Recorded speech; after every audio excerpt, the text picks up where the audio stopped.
I'm Sally Gordon. You're listening to Gospel Tangents. That sounded great. It's the best source for Mormon history, science, and theology. I'm Rick Bennett. The 1856 Republican presidential platform pledged to rid the country of the twin relics of barbarism, polygamy and slavery. So I'm excited to have a constitutional scholar to talk a little bit about that, as well as the 1890 Reynolds decision that the LDS Church lost, which led to the manifesto in 1890. So it's going to be a fun conversation with Dr. Sally Gordon. She teaches at the University of Pennsylvania, an Ivy League school. She's a history scholar, a law scholar, a religion scholar. She's really, really amazing, and I know you're going to enjoy this conversation, so check it out. Well, welcome to Gospel Tangents. I'm excited to have one of the premier constitutional scholars on the show. So could you go ahead and tell us who you are? Yes, I'm Sally Gordon, and I came to Salt Lake to participate in the Religious Liberty Conference that was just put on by the Church History Department and BYU. Yes, so that was fantastic. I really appreciate you taking the time to talk with me, and because you're based back east, right? I am. I live in Philadelphia, and I teach at the University of Pennsylvania. So not just an Ivy Leaguer, but you teach at an Ivy League school. Right. That's pretty impressive. Well, thank you. So I always like to get a little background on my guests. Now, because you have a law degree, do they do like a PhD in law, or is it just a JD, or how does that work? There's a possibility of doing graduate work beyond the first doctorate, the JD, but I did a JD, and then I did a master's in divinity, and then a PhD in history. Oh my goodness. Yeah, a lot of grad school. Like school. Never left. So tell us start with bachelor's and JD and divinity and everything. Tell us where you went to school. I went to Vassar College in Poughkeepsie, New York. Isn't that where Hillary Clinton went? She went to Wellesley. Oh, okay. Jane Fonda went to Vassar. I knew I'd heard of it. And Meryl Streep went to Vassar. Okay. And that was a lovely, small liberal arts school, and I really flourished there. I really enjoyed it. And then I went to Yale for law school and div school, and then Princeton, and then Princeton for history. Wow, you're just Ivy League through and through. Holy cow, that's awesome. Yeah. Well, cool. So I'm always curious because you're not LDS, but you are one, like I said, you're one of the premier, I think at least, LDS scholar, or Mormon history scholars. I shouldn't say LDS. Mormon history scholars, we can still say that. That's good to know. Thank you. So I first became acquainted with you with your first book, The Polygamy Question. And I'm trying to decide if I want to talk about the conference or go with the polygamy question. Do you have a preference where we want to go start with? Well, I would say someone asked me, actually Elder Gong asked me today how I got interested in Mormon history. Yes. And when I was in graduate school, I've always been interested in religion. And I had a wonderful professor in the religious studies department at Princeton, John Wilson, allowed me to put together a reading course with him on American religious history, and a couple of other grad students took it with me. And we came to the week on the Latter-day Saints, and there were two new books, one by Richard Bushman and one by Jan Ships. And my fellow students had disdain for the Mormon tradition, and I was really upset in the class. And I called my professor that evening and said, I found that really distressing, that we talked about so many groups and they took them very seriously. But they said, oh, Joseph Smith, why do you take this seriously? He's a charlatan. And my professor said he felt the same way I did, that he was shocked by it, and he asked me what I was going to do about it. Oh, and what did you do about it? I wound up writing a dissertation. Oh my goodness. Deciding that I really wanted to think about this, and especially think about the saints as part of American history, not focusing inward, but looking at the ways the saints affected the way American history unfolded and the way people reacted to that. So I was particularly interested in how this very small and not rich group of people defied the federal government. I know people always talk about the raid. It took forever for that to unfold. They defied the federal government for 30 years and more, and even in the middle of the raid, they still won several major battles. So that's why I thought this Mormon question, the capacity of these people to set up an entire culture, an entire jurisdiction, a territory, and defy all those people back east.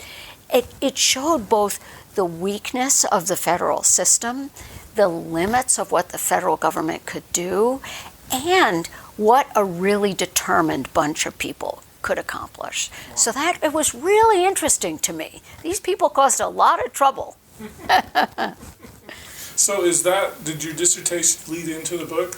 It did, okay. Although I would say I wrote the dissertation and it was 12 chapters and 650 pages long. I mean, really just way too much. And really not a paragraph survived. I rewrote. Oh, really?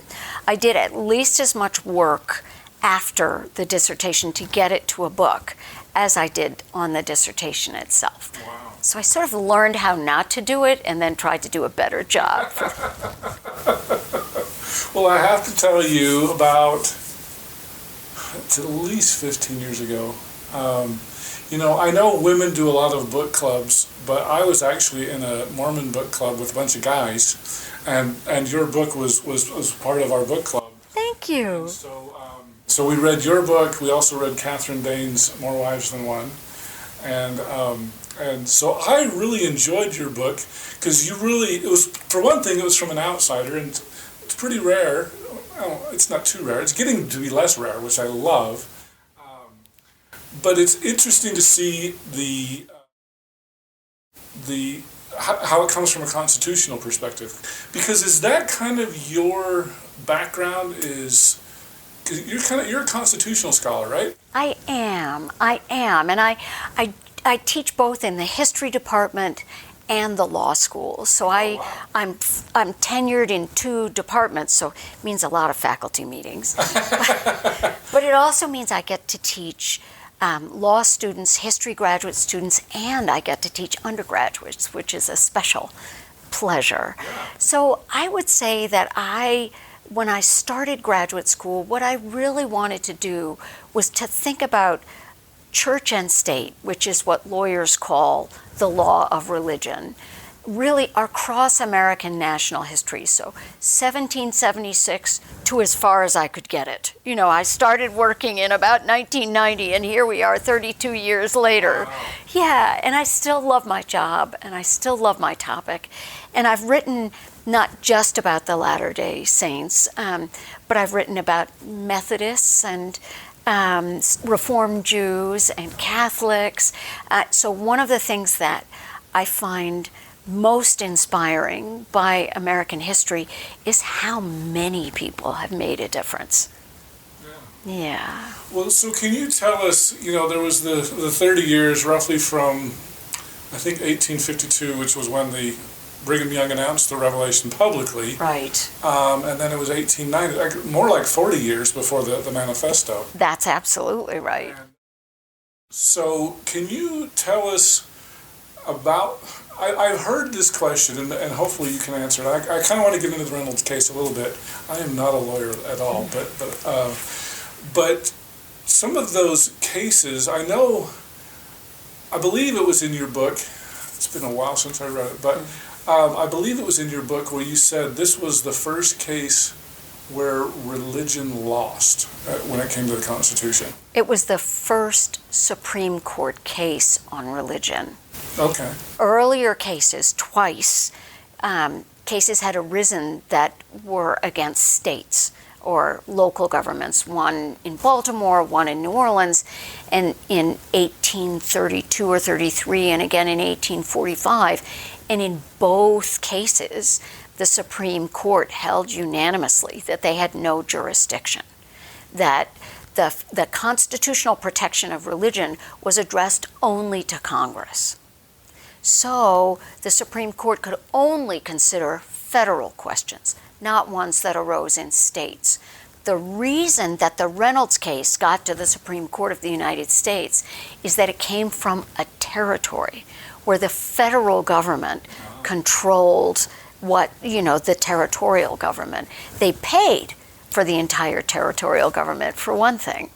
And the federal government reserved to itself the right to overturn any laws made by territorial legislatures. So, for example, when people say the federal government disincorporated the Church of Jesus Christ of Latter-day Saints, it's that they refused to allow the corporation to proceed, the incorporation.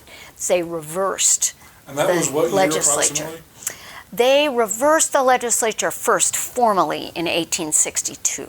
Okay.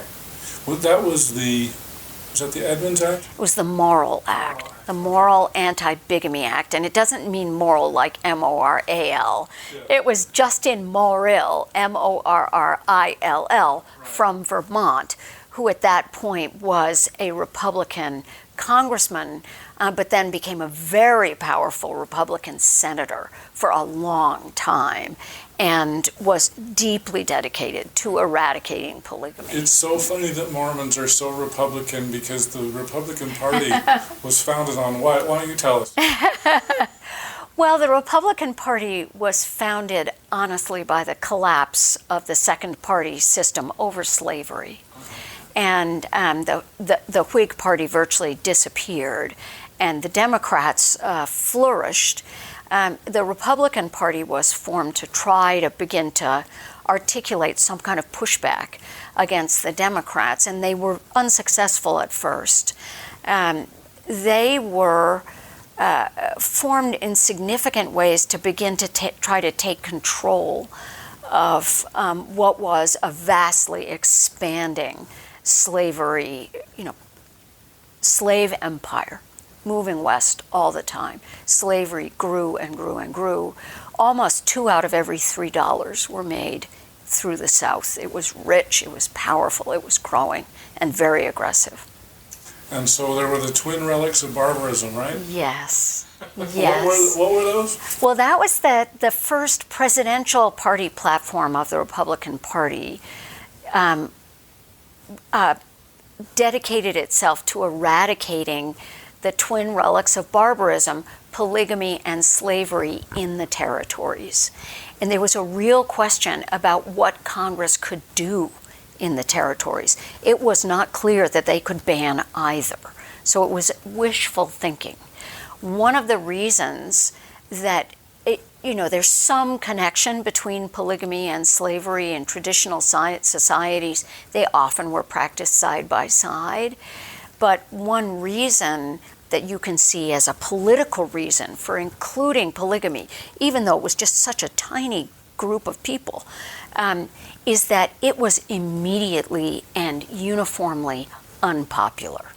So if you linked slavery to polygamy, maybe you could drag it down, slavery, a little bit and make it a little less popular. Oh, that's interesting. Right. Even the Southerners didn't defend polygamy.